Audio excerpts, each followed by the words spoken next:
the verdict. We're visiting with State Senator Randy Brogdon. We want to move in this segment to the area of initiative petition. And we're not talking in this case about any particular idea for an initiative petition, but just in general, the process and whether or not Oklahoma's laws can be improved. Right. Well, Oklahoma is a very populous state. Our Constitution proves that. We, the people, have had the opportunity throughout the years to petition our government. And when the state legislature refuses to listen, the people have an opportunity to put forth any initiative on the ballot and let the people vote on that. When that transpires, that becomes part of our Constitution. And so that has been done many, many times throughout the years. But our initiative process drastically hinders the people from getting anything on the ballot. And let me give you an example. We have to collect 15% of the last election in signatures. So a couple of years ago, I was involved in a petition process to where we had to go and collect 330,000 signatures. We only had 90 days to do that. It is very difficult, as you can imagine, to collect that amount of signatures to get something on the ballot. So I have a bill this year, SJR 13. It will be a constitutional change that will tie all of the petition signatures to the governor's race. Currently, one year they're tied to the governor's race, the next year they're tied to the presidential race. So you could have, I mean, it is a very unfair and unbalanced system that we have today. Because voter turnout is increased for a presidential election. Yes, usually it's twice. Yeah, twice, okay. Yeah. So this would be a great reform, and we're also trying to lengthen the amount of time that we have to get those signatures. That will cut out a lot of the questions of is somebody a qualified voter, you know, should they be signing the petition? Give us an opportunity to actually have time to collect those signatures. And we want a fair and open process, and so our reform this year addresses those issues. I've heard it said in that regard that because of Oklahoma's high signature requirement and short time to gather those signatures, that really only the rich can afford to get something on the ballot in Oklahoma, because you've got to pay a lot of money to get the signatures in a 90-day period, right, whereas most states have a much longer period of time. Would your measure remedy that? Yes, it would greatly help it. And this is a twofold process. We do have a constitutional aspect of the bill, but we also have some statutes that we have to deal with as well. So certainly we want to make it easy, we want to make it convenient, and we want to make it fair for the people to have the opportunity to put something on the ballot to be voted on. The people still finally have the final say no matter what goes on the ballot. Oklahoma, I'm sorry, go ahead. Well, I was going to say, it seems like we've had a recent history. We have one initiative petition every few years. I can think in my mind of 2 or 3 in the last 10 years. Is that pretty standard pace? Yeah, and you know, and we're not wanting to make it to where everything that we do is on the ballot. I believe as an elected official, my constituents voted on me, and they trust me to make intelligent decisions here in the state legislature. I, for one, am not a fan of, quote, direct democracy. I believe in the legislative process and deliberating and debating on the issues.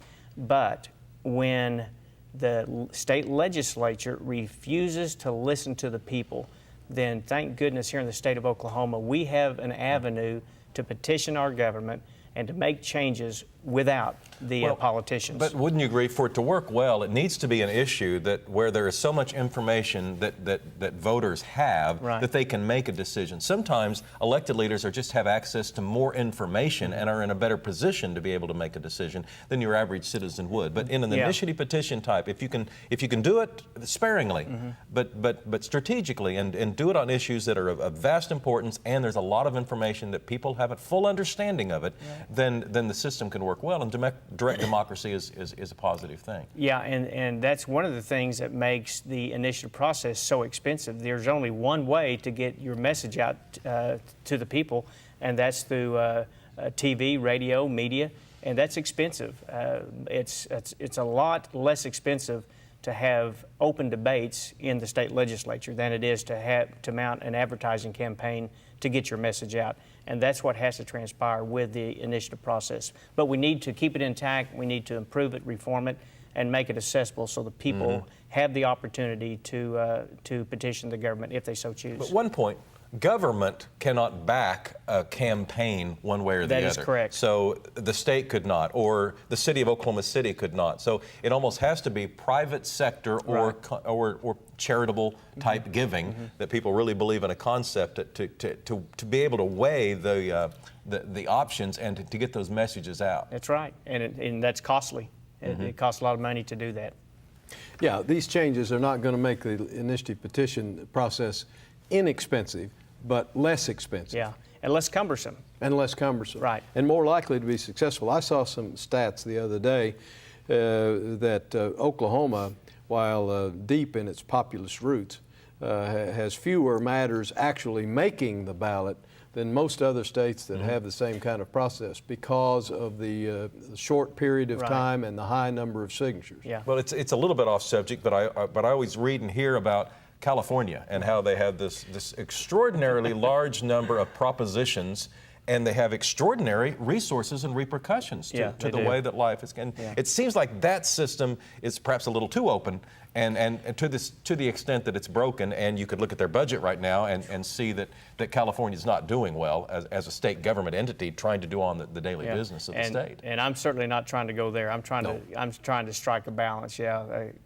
California has a whole lot of problems that they need to deal with. That's just one not of a role model in this sense. No, not at all. No, I compared Senator Brogdon's bill with California, and it's much more rational and an appropriate approach than California, just wide open. Anything you want. Two people get together and want it on the ballot, it goes on the ballot. Yeah, that's and you have about a 15-page ballot.